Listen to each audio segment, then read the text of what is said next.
இந்த மேடை பேச்சு, விளம்பரங்கள், தொலைக்காட்சி விவாதம் இது மட்டும்தான் நாட்டில் சமூக நீதி இருக்கிறது. அவர்களை சார்ந்தது ஜாதிவாரி மக்கள் தொகை கணக்கெடுப்பும் நடத்துவதற்கு தயங்குகிறார்கள்.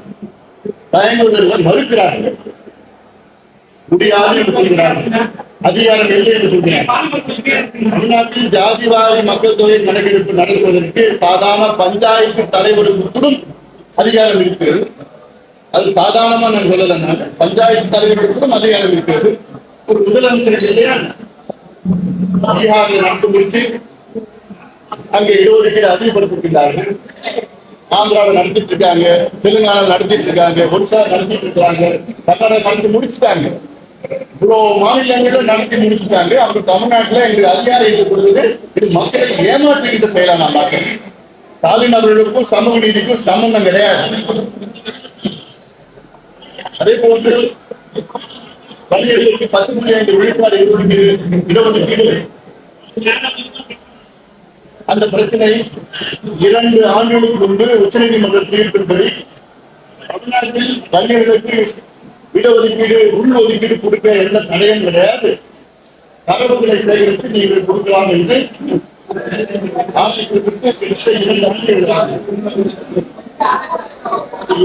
காலமாக இருந்தும் தரவுகளை சேகரித்தாங்க.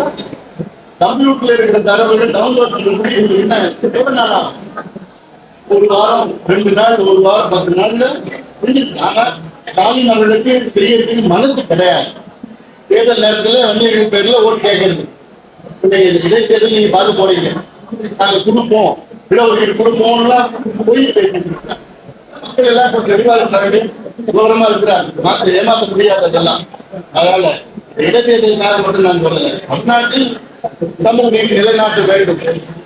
நேற்று முந்தாள் நாள் ஒரு செய்தி, ஒரு பதிவு, ஒரு வீடியோ பார்த்தேன். எங்கேயோ ஒரு பேருந்து நிலையத்துல ஒரு பெண்ணுக்கு கரூர் நினைக்கிறேன் பாதுகாப்பில் மது அறிந்து விட்டு ஒரு நபர் வந்து போயிட்டு அந்த பெண் வந்து கூப்பிடுறாரு. காவல்துறைக்கு புகார் அளிச்சு ஒண்ணும் கிடையாது. இதுதான் தமிழ்நாட்டு நிலை. எங்க பார்த்தாலும் இந்த கஞ்சா கஞ்சா மட்டும் அப்படின்னு பாக்கெட், ஹெரோயின், எல்எஸ்டி, இது எல்லாமே போன்ற போதைப் பொருட்கள் இந்தியாவிலேயே அதிகமா தமிழ்நாட்டில் தான் விட்டுட்டு இருக்காங்க.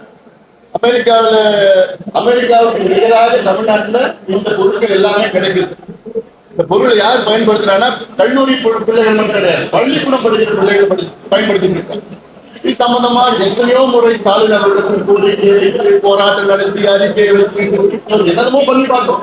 ஒன்றும் நடக்கிற ஏதோ பேருக்குன்னு ஒரு ரிவ்யூ பண்றாரு. அந்த ரிவ்யூ பார்த்தேன், 4 நாளைக்கு ரிவ்யூ பண்ணாரு. ஒண்ணுமே கிடையாது. ஏதோ படிச்சு நீங்க நடவடிக்கை எடுங்கன்னு சொல்றாரு. அது ரெவ்யூ கிடையாது. என்ன சொல்லணும், கலெக்டர் பாத்தீங்கன்னா சொல்லணும், எஸ்பி பாத்தீங்கன்னா சொல்லணும், உங்க மாவட்டத்துல யாராவது கஞ்சா வச்சு போதைப் பொருள் இருந்தா உங்களை நான் சஸ்பெண்ட் பண்ணுவேன்னு சொல்லணும். உங்களுக்கு நான் கருப்பு புள்ளி பிளாக் மார்க் வைப்பேன்னு சொன்னா அவங்க ப்ரொமோஷன் பாதிக்கப்படும். அப்படி சொன்னாதான் நடவடிக்கை எடுத்தாங்க. ஏன்னா காவல்துறை தெரியாம யாரும் வந்து அங்க போதைப் பொருட்கள் விற்க முடியாது. ஆனா விட்டுட்டு இருக்கிறாங்க, எல்லாருக்கும் தெரிஞ்சுதான் இருக்கிறாங்க. கடந்த 3 தலைமுறைகளில் மதுவால நாசப்படுத்திய இந்த 2 கட்சிகளும் இப்ப திமுகவால இன்னைக்கு போதைப் பொருட்களால் நாசமாகி கொண்டிருக்கிற இந்த தலைமுறை நடவடிக்கை எடுக்கிறது தயக்கம். என்ன தயக்கம் புரியும். அதனால இதெல்லாம் மக்களுக்கு கோபத்தில் இருக்கிறாங்க. அதே போன்று இப்போ இந்த பருவம் இல்லை, 2 பேருக்கும் உங்களுக்கு குறைவா இருக்குது. மேட்டூர் அணையில ஜூன் 12ஆம் தேதி தண்ணி திறந்து போடுவோம். கணக்குல தண்ணி கிடையாது. அங்க கர்நாடகாவில் தண்ணி கொடுக்கறது இல்லை, எப்படியாவது 1 மாசம் ஆகும். அதனால இப்ப இருக்கிற குருவை வந்து மிகப்பெரிய ஒரு பற்றாக்குறை நிறைய இருக்கிறது. அதற்கு ஈடு கொடுக்கணும், அரசு கொடுக்கணும், சலுகைகள் கொடுக்கணும். அதற்கு அந்த பிரச்சனைகள் மிகப்பெரிய தீர்வு இல்லாத ஒரு சில விவசாயிகள் மட்டும் கிடையாது. நிவாரணம் எல்லா விவசாயிகளுக்கும் நிவாரணம் கொடுக்கணும். குருவை சாகுபடி செய்கிற அத்தனை விவசாயிகள் நிவாரணம் கொடுக்கணும். அதனால இதெல்லாம் அரசு கவனத்துல எடுக்கணும்னு நான் கேட்கிறேன். 2026 சட்டமன்ற கூட்டணி கட்சி அது நீங்க பார்க்க போறீங்க. நிச்சயமாக இந்த 7 கட்சியில் இல்லாத ஒரு கூட்டணி ஆட்சி தமிழ்நாட்டில் நடைபெறும். நடக்க வேண்டும் என்று மக்களுடைய மனத்தில் ஆழமான கருத்து இருக்கிறது. அதை உறுதிப்படுத்துகின்ற வகையில் பாட்டாளி மக்கள் செய்யலாம். அதே மாதிரி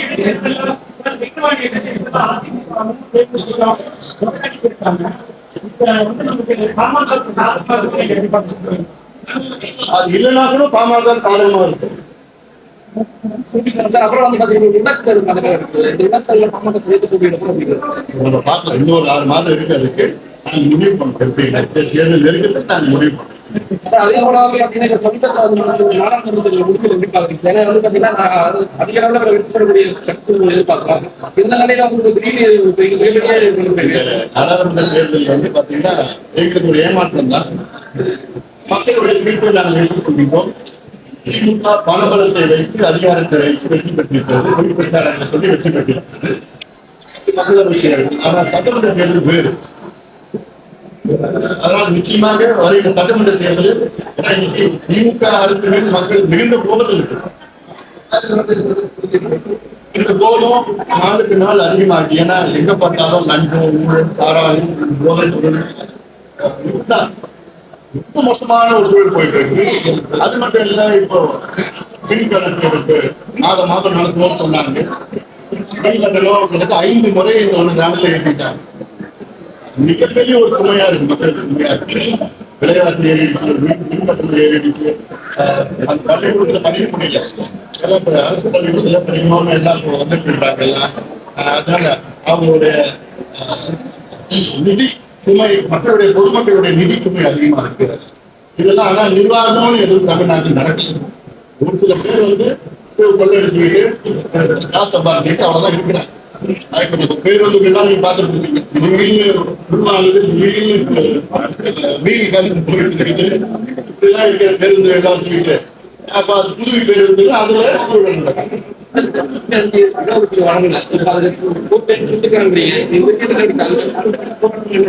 நாங்க சம்பந்தமா 2 ஆண்டு காலத்தில் மருத்துவர் ஐயா அப்படின்னு முதலமைச்சர் 3 முறை சந்தித்திருக்கிறேன். நாங்கள் முதலமைச்சரை 4 முறை இதுக்கு மட்டும் நான் சந்தித்திருக்கிறேன்.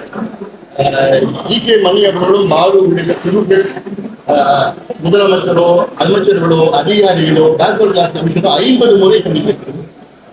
வலியுறுத்தி ஒவ்வொரு முறை வலியுறுத்தி நாங்கள் செய்யறோம் 2 ஆண்டு காலமாக இருந்திருக்கிறாங்க. என்ன தரவுகள் டேட்டா இருக்கு, கம்ப்யூட்டர்ல இருக்கு. அது குடும்பங்களுக்கு என்ன பிரச்சனை? மனசு இல்லை. முதலமைச்சருக்கு மனசு கிடையாது. அப்படி முதலமைச்சருக்கு மனசு வந்தாலும் முதலமைச்சர் சுத்தி இருக்கிற 4-5 அமைச்சர்கள் இருக்காங்க. அவங்க என்ன அமைச்சர்களா நான் பார்க்கல, வியாபாரிகளாக நான் பார்க்கறேன். ஏன்னா அவங்க வணிகர்கள், வியாபாரிகள். அந்த பதவி பொறுப்பை வச்சுக்கிட்டு வியாபாரம் செஞ்சுக்கிட்டு பணத்தை கொள்ளடிச்சுட்டு இருக்கிறாங்க. அவ்வளவுதான். நிர்வாகம்னா அவங்களுக்கு எல்லாம் தெரியாது. எப்படி நிர்வாகம் அவங்களை பொறுத்த வரைக்கும் எவ்வளவு கொடுக்குறேன் அவ்வளவுதான். அந்த 3-4 பேர் வந்து முதலமைச்சரை தவறான வழி நடத்துகிறாங்க. இது கொடுத்துட்டா பிரச்சனை ஆகிடும், ஓட்டு போட மாட்டாங்க, அவங்க ஓட்டு போட மாட்டாங்க, ஓட்டு போட. இது அரசியல் பிரச்சனை கிடையாது, சமூக பிரச்சனை, சமூக நீதி பிரச்சனை. தொடர்ந்து நீங்க பார்த்துட்டு வரீங்க. இந்த சமீபத்துல இந்த 10வது 12வது தேர்வுல பாத்தீங்க. கடைசி 15 மாவட்டம் 12வது தேர்வுல வட மாவட்டம், 10வது தேர்வுல கடைசி 17 மாவட்டம் வட மாவட்டம், அதிகமா சாராயம் இருக்கிற மாவட்டம் வட மாவட்டம், தொழில் இல்லாத மாவட்டம் வட மாவட்டம், பர் கேபிட்டா இன்கம் மிக குறைவான மாவட்டங்கள் வட மாவட்டங்கள்.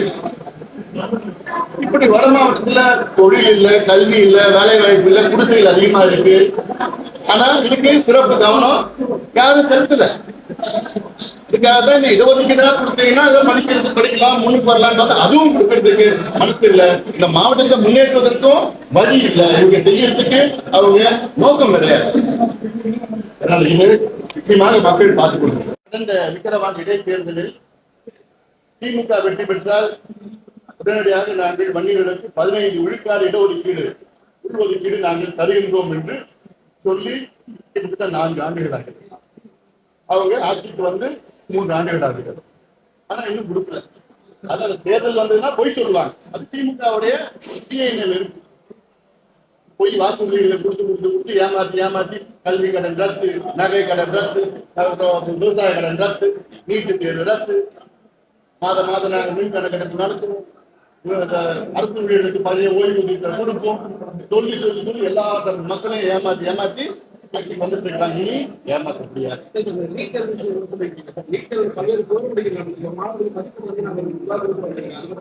நீதி தேர்வு இருக்கக்கூடாது. நீதி தேர்வுக்கு அது தேவையில்லை. அந்தந்த மாநிலங்கள் என்னென்ன கொள்கை இருக்கோ அந்த கொள்கைப்படி அந்த மாநிலத்துக்கு அந்த உரிமையை கொடுக்கணும், அதிகாரத்தை கொடுக்கணும். இதுதான் தொடர்ந்து நாங்க சொல்லிட்டு வரோம். நான் அமைச்சராக நேரத்தில இருந்து இந்த நீட்டு சம்பந்தமான அழுத்தங்கள் எனக்கு கொடுக்கப்பட்டது. நான் முடியவே முடியாது சொன்னேன். நான் வந்ததுக்கு பிறகுதான் அதுக்கப்புறம் தான் இதெல்லாம் போட்டு நீட்டுன்னு கொண்டு வந்து மிகப்பெரிய குளறுபடிகள்லாம் இருக்கு. நீட்டு தேர்வுல வந்து நியாயம் கிடைக்காது, நீதி கிடைக்காது, சமூக நீதி கிடைக்காது.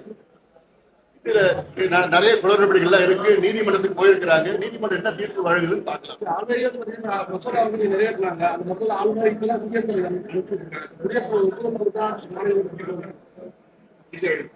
ஆளுநர் அதுக்கு முன்னாடி ஆளுநர் வந்து சம்பந்தமா மசோதா வந்து அனுப்பிச்சிருக்காரு. கடந்த ஆண்டு அனுப்பி வைத்திருக்கிறார்.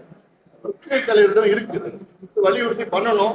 ஆனா அது வந்து மத்திய அரசாங்கம் அவங்களுக்கு ஒரு கொள்கை வச்சிருக்கிறாங்க, மாநில அரசு ஒரு கொள்கை வச்சிருக்கு. எங்க கட்சியினுடைய கொள்கை நீட்டு இருக்கு. அது சம்பந்தமா என்னென்ன அழுத்தங்கள் கொடுக்கணுமோ நாங்க நிச்சயமா நாங்க கொடுப்போம். ஏன்னா ஒரு மருத்துவரா, முன்னாள் சுகாதாரத்துறை அமைச்சரா நான் சொல்றேன், நீட்டு தேர்வு தமிழ்நாட்டுக்கு மட்டும் இல்ல, இந்தியாவுக்கு தேவை கிடையாது. ஏன்னா நீட்டு தேர்வு கொண்டு வந்ததுக்கு காரணம் தகுதியான மருத்துவர்கள் கொண்டு வரணும்னு ஒண்ணு, மருத்துவ கல்வியை வணிகமயமாக்க கூடாது என்று முக்கிய காரணங்களாக கொண்டு வந்தார். இன்னைக்கு மருத்துவ கல்வி வந்து இந்தியா முழுவதும் மிகப்பெரிய வணிகமாயிடுச்சு. மருத்துவ கல்லூரியில ஒரு 7 ஆண்டுகளுக்கு முன்பு கட்டணம் பாத்தீங்கன்னா 3 லட்சம் 4 லட்சம் அவ்வளவுதான் அதிகமா இருந்தது. இன்னைக்கு 28 லட்சம் 30 லட்சம் எம்பிபிஎஸ் கட்டணம், பிஜி கட்டணம் 70 லட்சம் 80 லட்சம் ஒரு ஆண்டுக்கு. அது இல்லாம நீட் பயிற்சி மையங்கள் இருக்கு, கோச்சிங் சென்டர், இது 2 லட்சம் கோடி ரூபாய் ஒரு ஆண்டுக்கு இந்த வணிகம் பிசினஸ். அப்போ பணம் வச்சிருக்கவங்க தான் நீட் படிக்க முடியும், கிராமத்துல பிள்ளைங்க படிக்க முடியாது. அப்ப என்ன நியாயம் கிடைக்குது, என்ன நீதி கிடைக்குது? அது மட்டும் இல்ல, ஒரு பையன் 520 மதிப்பெண்கள், 720 520 மதிப்பெண்கள் பெற்ற பையன், அவங்க அப்பா சாதாரண ஏழை, அதாவது ஏழை விவசாயி, அவனால படிக்க முடியல அவனால. ஆனா 110 மதிப்பெண்கள் வாங்கின ஒரு கோடீஸ்வரம் பையன் எம்பிபிஎஸ் படிக்கிறான். ஏன்னா அவனால 28 லட்சம் கட்ட முடியும். அப்ப என்ன நியாயம்? பணம் வச்சிருந்தா அப்ப என்ன தகுதி இருக்கும்போது? கடந்த ஆண்டு வந்து பிஜியில நீட் பிஜியில பாத்தீங்கன்னா என்ன எழுதி தெரியுமா? தகுதி 0. அப்போ தரமான மருத்துவர்கள் வருவாங்களா? எப்படி வருவாங்க? யார் பணம் வச்சிருக்காங்க அவங்க தான் படிக்க முடியும். தகுதியான திறமையான கிராமப்புற மாணவர்கள், ஏழை மாணவர்களுக்கு வேலை இல்லை, கிடைக்காது. தேவையில்லை.